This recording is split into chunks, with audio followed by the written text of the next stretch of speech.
Bass players can make or break a band. A lot of times they say drummers can, but it's also bass players.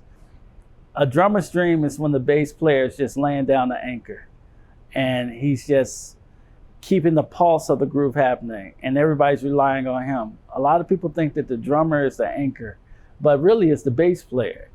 For me, if the bass player is playing the groove and just like laying it down, the drummer has no choice but to jump into that pocket and lay it down with them, because if he doesn't, then they're going to be fighting, it's clashing. So a good bass player, if he's laying down the groove, even if the drummer doesn't have a deep pocket, sometimes the bass player can make the drummer find a pocket. It's like, oh, here it is. Go ahead and jump in there.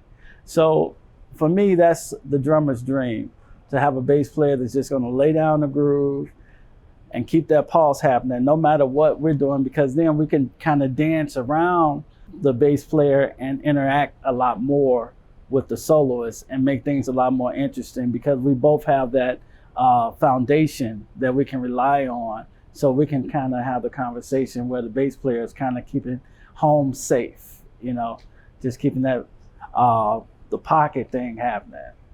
But a drummer's worst nightmare is when the bass player is playing like he's scrambling eggs. If he's playing all over the place, or she's playing all over the place, instead of just laying down their pocket, the groove, making the music feel good, and they're playing the melody and they're playing your feels, because a lot of times the bass player will play feels when the drums should be playing the feel, and that's like the most irritating thing to a drummer. To have someone step on your toes or jumping into your lane. So bass player, stay in your lane. I'm Charles Heath. If you enjoyed this video, I encourage you to like and subscribe. Peace.